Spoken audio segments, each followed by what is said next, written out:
Hi again, here I am again after a couple of weeks out of commission. First, we were moving house, and then I got a horrendous chest infection, and this is the first time in the last 10 years that I've missed 2 Friday lesson releases in a row. But I'm back finally, so let's have a bit of fun with a quick look at one hell of a great riff by bass master Geddy Lee. This is a great workout for your picking hand because most of it's played with one finger. It's Force 10 from the Hold Your Fire album, obviously by Rush. So, first things first, let's have a listen to that riff. The original is around 169 beats per minute, and it sounds like this.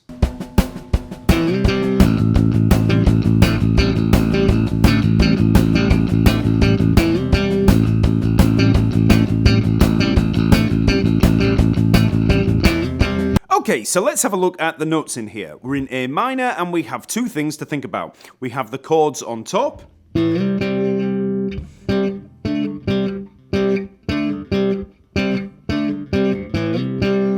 and then we have this pedal line on the open A string.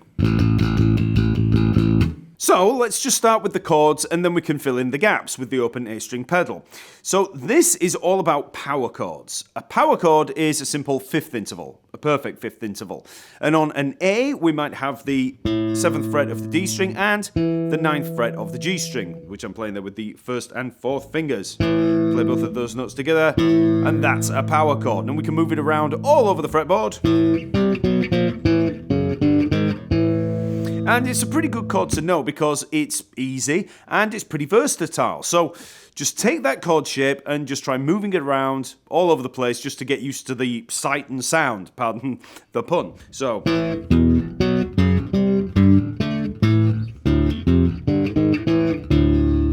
you can just move that all over the place.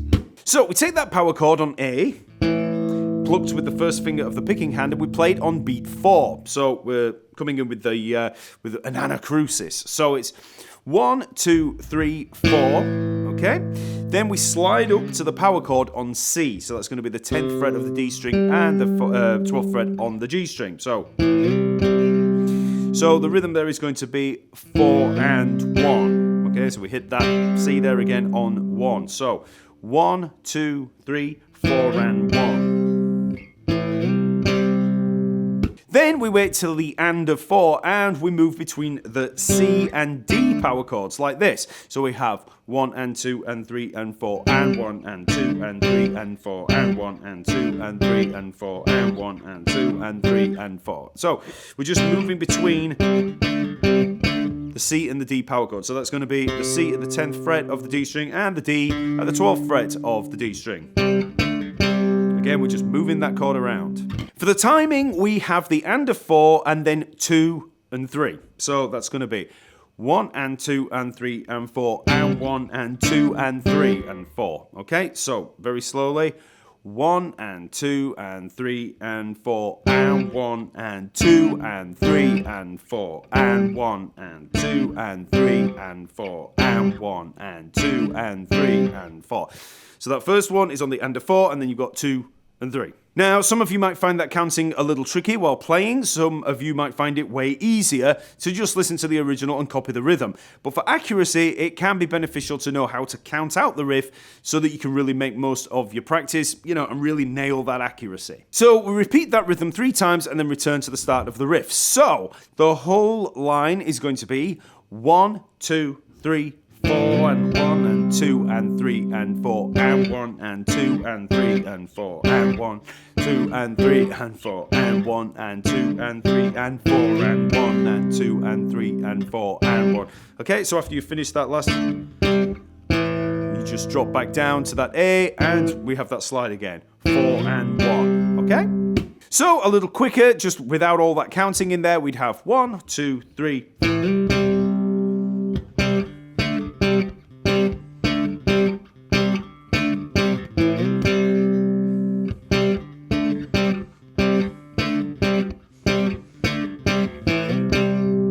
Okay, so that's the chords. Now we just fill in the gaps with the open A string, which sounds like this. 1, 2, 3.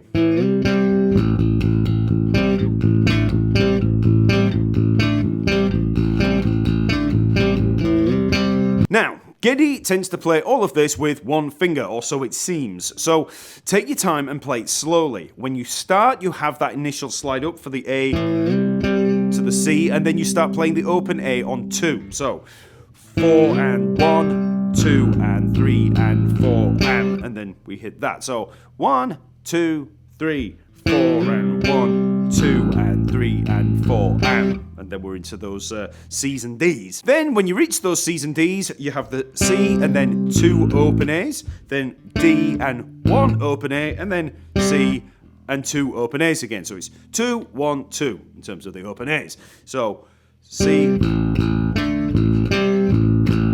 okay, C, 1, 2, D, 1, C, 2. 2, 1, 2.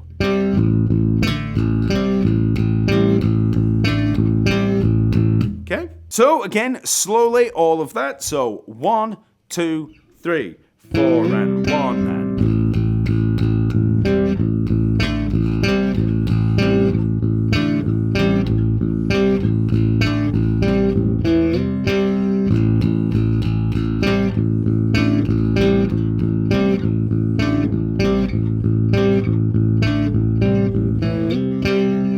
so that's the riff. Now, remember what I said. Geddy usually appears to play this with one finger, and that can be pretty tough for beginners to play, eighth notes at 168 beats per minute. As a tip, I would recommend relaxing the picking hand as much as possible. Also, try to use a little bit of the arm in playing those open A strings. Don't rely too much on just finger movement alone. Really put the whole hand into it, which will also in turn bring a little bit of that arm into play. So when you really use that hand to your advantage rather than just relying on the movement of that finger. Okay? Then, if you want to make things a little easier for yourself, you can always use alternate 2-finger picking for the first part of the line, and then just move to 1 finger when moving between the chords, which sounds like this.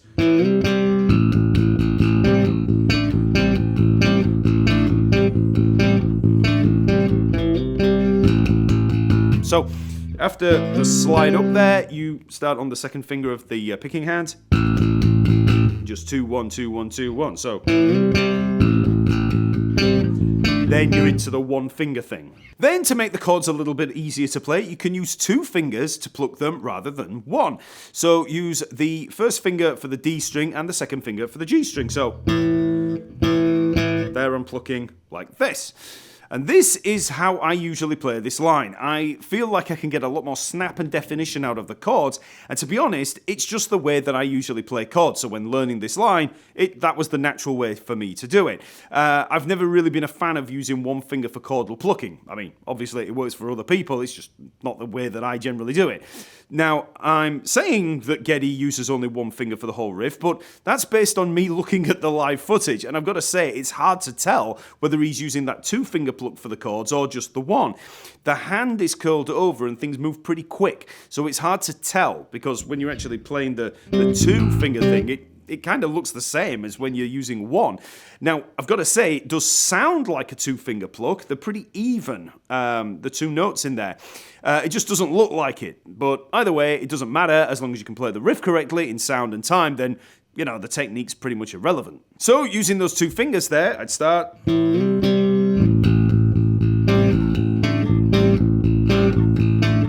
So I'm still using the 1 finger, the first finger there, exclusively for the open A there, but I'm using the 2 fingers there when I drop down for the D and the G string, so.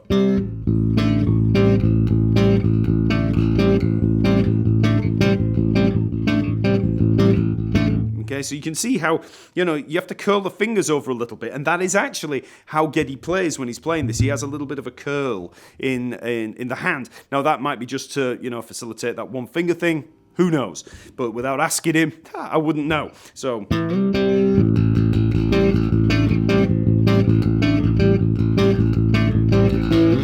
Okay. Over at the website, you'll find the lesson material laid out, as well as several practice tracks at a variety of speeds. We start much slower at 149 beats per minute, and then build up to full speed at 169. So start out practicing slowly, don't use a click or anything like that, then just get it under your fingers, then build up speed in your own time until you feel confident, and then you can try 149 beats per minute.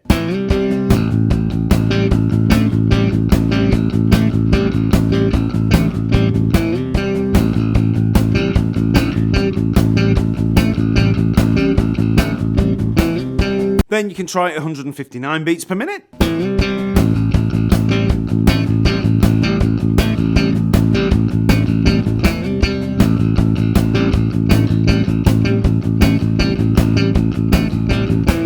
And then full speed 169 beats per minute.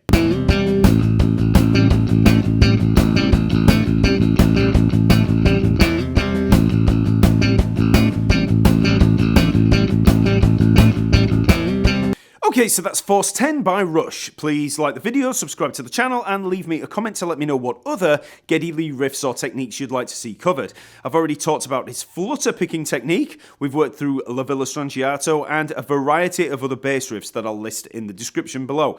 If you have any other recommendations, just let me know, and I'll see you next week.